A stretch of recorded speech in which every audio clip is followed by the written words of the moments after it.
Bienvenidos a The Debate, en nuestro espacio de análisis riguroso y contraste de múltiples perspectivas.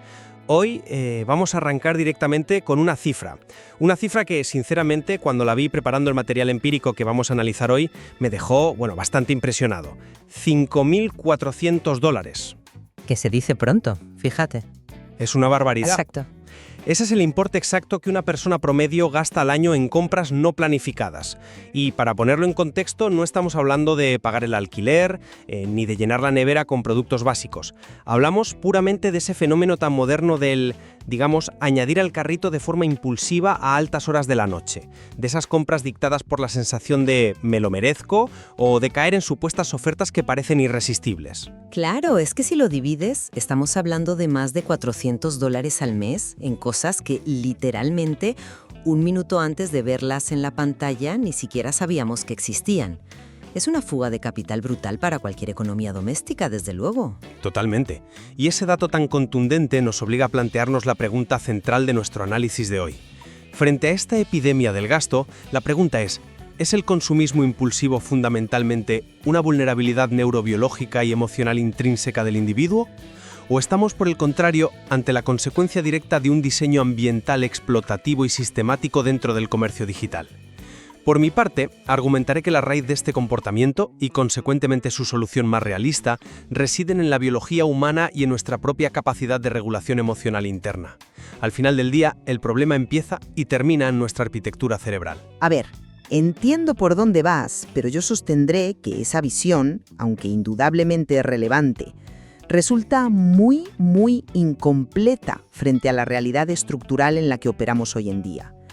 Yo, la verdad, defenderé la perspectiva de que el consumismo impulsivo es, en su núcleo, un problema de carácter puramente sistemático, un problema impulsado de manera deliberada por la manipulación del diseño digital. No estamos simplemente sucumbiendo a nuestros impulsos naturales. Estamos habitando un entorno que ha sido meticulosamente diseñado para explotar nuestros instintos más básicos. Hombre, pero entonces le quitas toda la agencia al individuo. Lo conviertes en una víctima pasiva. Tecnológica dedicada con miles de ingenieros a anular su capacidad de deliberación. Bueno, para comprender verdaderamente la naturaleza de esta dinámica, considero imprescindible que examinemos primero el sustrato material donde se toman las decisiones, o sea, la neurociencia del consumidor. No podemos hablar de compras sin hablar del cerebro.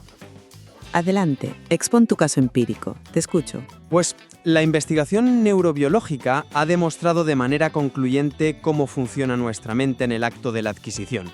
Investigadores de la Universidad de Michigan han trazado un mapa clarísimo de ese proceso. Han revelado que el acto de comprar, particularmente cuando el estímulo es novedoso e inesperado en la pantalla, activa directamente el núcleo accumbens en el cerebro. Ya, la famosa central de recompensas. Exactamente. Imagina que tienes una pequeña palanca en el cerebro que al tirar de ella te da una inyección de pura satisfacción. Ese es el núcleo accumbens. Y el simple hecho de darle al botón de comprar tira de esa palanca, produciendo una liberación inmediata de dopamina. Lo verdaderamente fascinante de esta evidencia es que nos demuestra que el cerebro otorga un premio químico por la mera acción de hacer clic. Es decir, el premio no es disfrutar del producto real, sino el acto de cazarlo. Eso es. Independientemente de la necesidad o de la utilidad futura de lo que acabas de comprar. A esto lo denominamos el buyer's high, el subidón del comprador. Es un pico químico de placer que, como todos sabemos por experiencia, se desvanece con una rapidez pasmosa. A veces, cuando el paquete llega a tu puerta 2 días después, ya ni siquiera te hace ilusión abrirlo. El individuo se queda entonces a la búsqueda de la siguiente dosis, del siguiente clic. Claro, la búsqueda de la novedad constante que todos hemos sentido. Y fíjate, si a esta realidad biológica de la dopamina le sumamos el componente afectivo, la vulnerabilidad se multiplica enormemente. El consumismo emocional no es un mito, es una realidad cuantificable. El material nos remite a un estudio interesantísimo publicado en el Journal of Consumer Psychology que documentó que las personas que se encuentran en un estado de tristeza están dispuestas a gastar hasta un 30% más que aquellas en un estado emocional neutro. Ojo, un 30% es una desviación estadística enorme para algo tan cotidiano. Es brutal. Compramos para regular cómo nos sentimos. Por eso cuando observamos estas variables fisiológicas y psicológicas en conjunto, la conclusión más rigurosa y de la que estoy convencido es que la batalla contra el consumo impulsivo es en esencia un conflicto interno. Es un tema de regulación neuroquímica y emocional de cada individuo. Claro, la biología está ahí, no te lo niego en absoluto, pero yo lo abordo desde otro ángulo, porque centrarse exclusivamente en la química interna humana es, a mi juicio, ignorar el entorno absolutamente armamentístico en el que se desarrolla el comercio electrónico contemporáneo. Por supuesto que tenemos un núcleo accumbens y que sufrimos fluctuaciones de dopamina, pero el entorno digital moderno no es un escenario pasivo donde el cerebro humano simplemente tropieza consigo mismo por pura torpeza. Me llama la atención el término. ¿A qué te refieres exactamente con un entorno armamentístico? Me refiero a que introducen en la ecuación el concepto de los dark patterns, o patrones oscuros. Estas no son simples páginas web inocentes, son interfaces de usuario cuidadosamente diseñadas para engañar o manipular a los usuarios, empujándoles a tomar decisiones que jamás tomarían en un estado de reflexión racional. Un equipo de la Universidad de Princeton llevó a cabo un estudio exhaustivo en 2019 que lo ilustra a la perfección. Analizaron 11.000 sitios web de comercio electrónico. Una muestra nada desdeñable, desde luego. Masiva. Y el resultado, encontraron estas trampas de diseño explotativo en más del 40% de ellos. No estamos hablando de un vendedor entusiasta en una tienda de barrio que te intenta convencer de que te lleves unos zapatos, ¿eh? Estamos hablando de tácticas psicológicas a escala industrial, codificadas en el propio sistema. Ponme un ejemplo concreto de esos patrones que se mencionan en el estudio. Fíjate los temporizadores falsos de urgencia. Todos los hemos visto. Esos relojes rojos que hacen una cuenta atrás hacia el final de una supuesta oferta irrepetible. Tú entras, ves que quedan 10 minutos y tu ritmo cardíaco se acelera. Pero luego, por curiosidad, entras al día siguiente desde otro navegador y, sorpresa, el reloj ha vuelto a empezar. Sí, totalmente. La clásica táctica. O la famosa escasez artificial de solo quedan 2 habitaciones a este precio cuando reservas un hotel de vacaciones. Exactamente. O los ubicos mensajes de quedan solo 2 unidades en ropa o electrónica. Lo que intento decir es que nuestro cerebro no falla de manera aislada en el vacío. Reacciona fisiológicamente a un entorno que ha sido diseñado de manera deliberada, metódica y científica para cortocircuitar la razón y generar un estado de urgencia artificial. Ese es un punto interesante y veo por qué lo enmarcas así, aunque yo lo formularía de otra manera, al aplicarlo a fenómenos concretos que todos experimentamos, como el conocido FOMO, el miedo a perderse algo. Este fenómeno es especialmente visible en las redes sociales, ¿verdad? Tú describes el entorno digital como si fuera el creador absoluto de estos impulsos, el titiritero que nos maneja. Porque en gran medida lo es. Piénsalo. Pero dale una vuelta un momento. El miedo a la exclusión social, el compararnos con nuestros pares, es una condición psicológica y evolutiva humana preexistente. Las redes sociales simplemente funcionan como el escaparate moderno donde se manifiesta esta tendencia innata. Ver a un conocido con un producto determinado y sentir el impulso de adquirirlo para no quedarnos atrás en la jerarquía social no es una invención de Silicon Valley. Es un reflejo de nuestra naturaleza gregaria básica, de cuando vivíamos en tribus y quedarnos atrás significaba, literalmente, el aislamiento. Entiendo tu punto evolutivo, claro. Claro, es que la plataforma tecnológica es simplemente el medio, el canal de comunicación, no es la causa fundamental de esa vulnerabilidad social intrínseca. Si cerramos Instagram mañana, seguiremos queriendo el coche del vecino. Es así. A ver, ese es un argumento convincente, pero ¿has considerado el papel activo e iterativo que juegan los algoritmos en esta dinámica? Porque ahí está la clave del asunto. El escaparate que mencionas no es un cristal inerte a través del cual miramos el mundo. Las plataformas no son, bajo ningún concepto, pasivas. Sus algoritmos están calibrados y optimizados en tiempo real para localizar y activar esa vulnerabilidad evolutiva específica de la que hablas, pero con una precisión quirúrgica que la humanidad nunca antes había experimentado. Pero, ¿en qué sentido son tan diferentes de un buen anuncio de televisión de los años 90? Al final es marketing. En que el anuncio de la televisión es el mismo para todo el mundo. Aquí no se trata simplemente de que el ser humano sea propenso a compararse, se trata de que el sistema aprende de qué manera exacta, a qué hora del día y con qué estímulo visual específico tu envidia o tu ansiedad particular se activa con mayor fuerza. Y la literatura empírica respalda esto de forma contundente en el material. Fíjate en el estudio de 2018 publicado en la revista Computers in Human Behavior. Sí, el que analizaba el comportamiento en redes visuales. Lo recuerdo, ese mismo. Demostró que el uso intensivo de la plataforma Instagram se correlaciona directamente con un aumento del 25% en las compras no planificadas. Un 25%. Esto prueba que no estamos ante un mero defecto de carácter o una simple tendencia gregaria inofensiva. Estamos ante una vulnerabilidad que ha sido ingenierizada, amplificada y monetizada por un sistema hiperoptimizado. El FOMO en el entorno digital no es un accidente de la naturaleza humana, es un producto manufacturado para que hagas clic. A ver, te entiendo, pero no me convence esa línea de razonamiento porque creo que subestima de manera profunda nuestra capacidad de agencia cognitiva y la resiliencia neurológica del ser humano.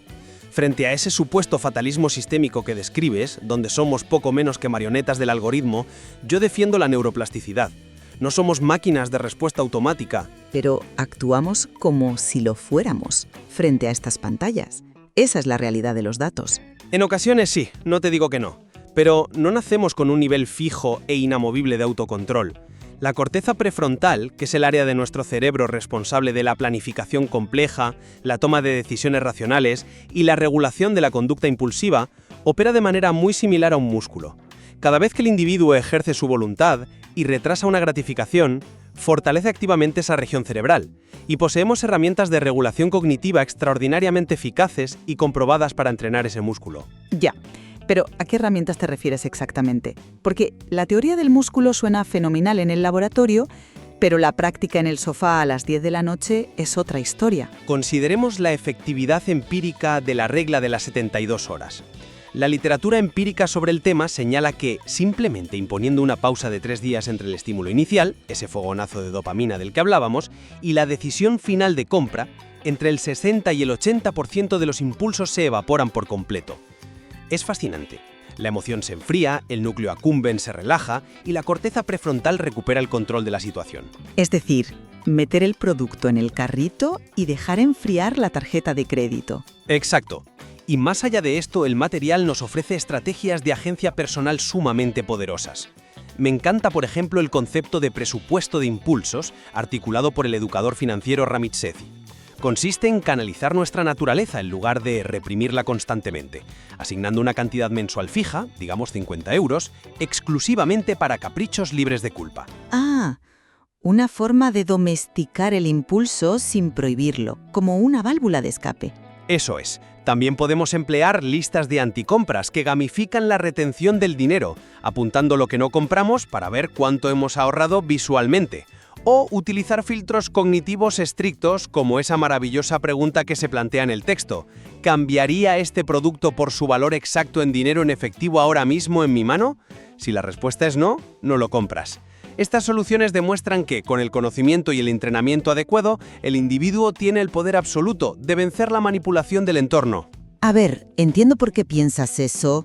Y admito que la regla de las 72 horas es una táctica elegante, pero permíteme ofrecerte una perspectiva diferente respecto a la eficacia a largo plazo de depender exclusivamente de esas estrategias cognitivas. Te escucho, adelante. La fuerza de voluntad es un recurso finito, bajo constante asedio.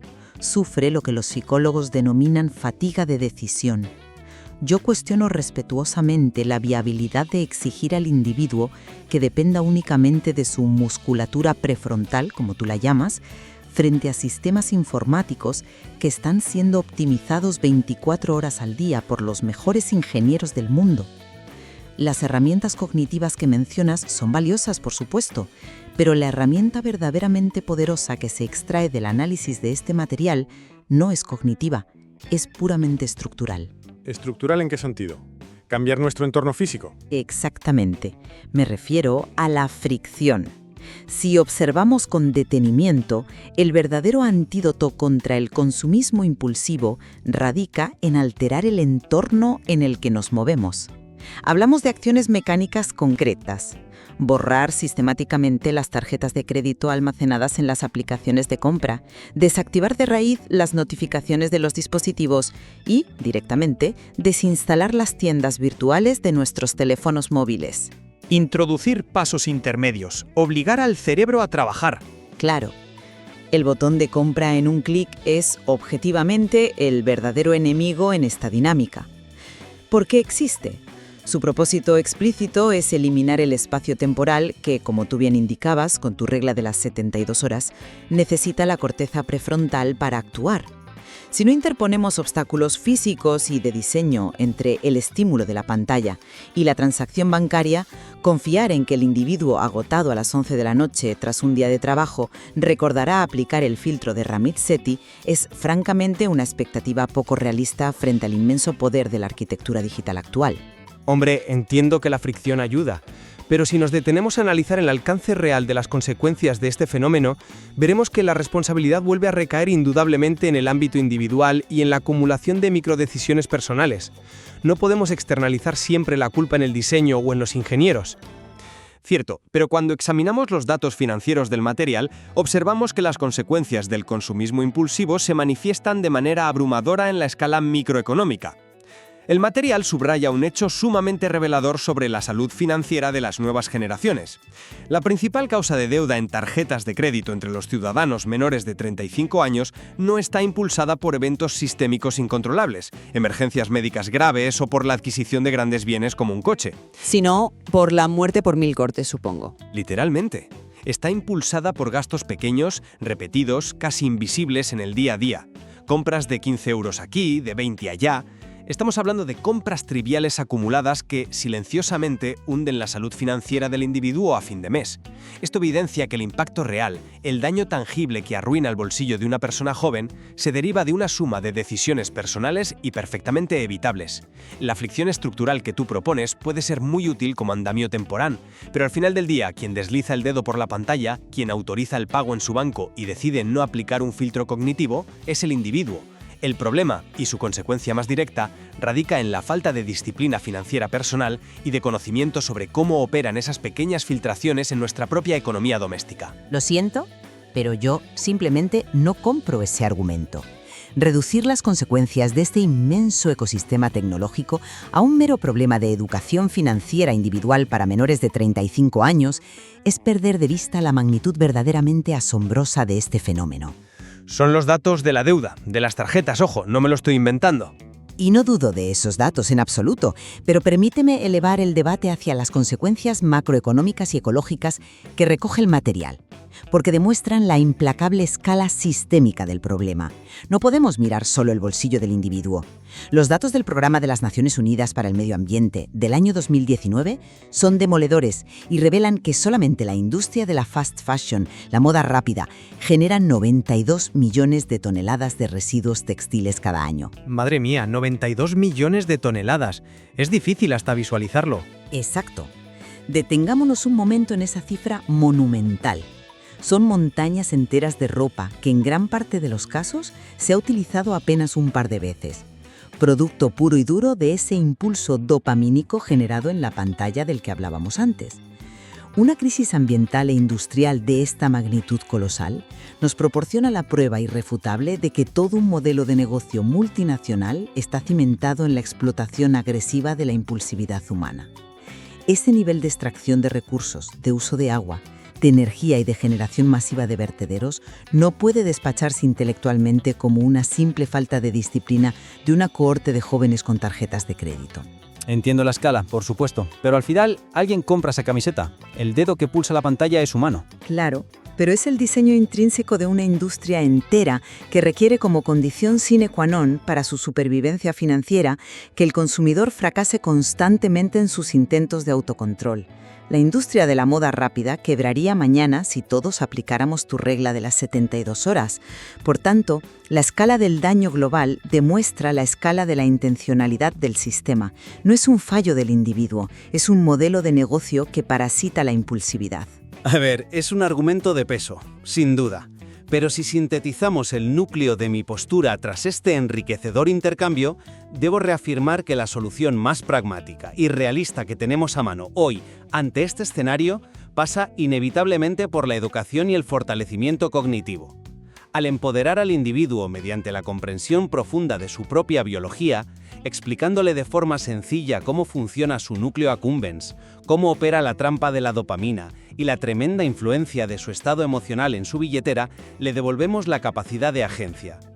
La información es poder, de eso no hay ninguna duda. Claro, y fomentar la neuroplasticidad, enseñar estrategias prácticas e implementables como el presupuesto de Ramit Sethi o la gamificación del ahorro a través de listas de anticompras, no es culpabilizar al consumidor, es armarlo para la batalla diaria. Independientemente de cuán sofisticado y explotativo sea el diseño externo o los patrones oscuros de los que hablas, la última barrera siempre será la mente humana. Y recuperar ese control interno sigue siendo nuestra defensa primaria, la más portátil y la más efectiva a largo plazo. Lo veo claro. Por mi parte, mi conclusión se mantiene firme en que, si bien la biología y la psicología individual juegan su papel indudable, en el momento del clic es un error categórico ignorar que estamos operando dentro de un ecosistema digital inherentemente hostil. Un ecosistema plagado de patrones oscuros como la falsa escasez, la urgencia prefabricada, de los algoritmos de redes sociales que explotan el FOMO de manera científica. Nadie niega que el entorno es agresivo. Pero es que la protección real del individuo no puede depender de una vigilancia mental perpetua y sobre todo agotadora. Exige que primero reconozcamos la magnitud de estas trampas, como esos 92 millones de toneladas de ropa sugieran, y luego desmantelemos de manera activa, mediante barreras estructurales, estas trampas de diseño. No podemos pedirle al ciudadano promedio que simplemente medite o haga ejercicios de voluntad para resolver un problema de manipulación corporativa a nivel de software.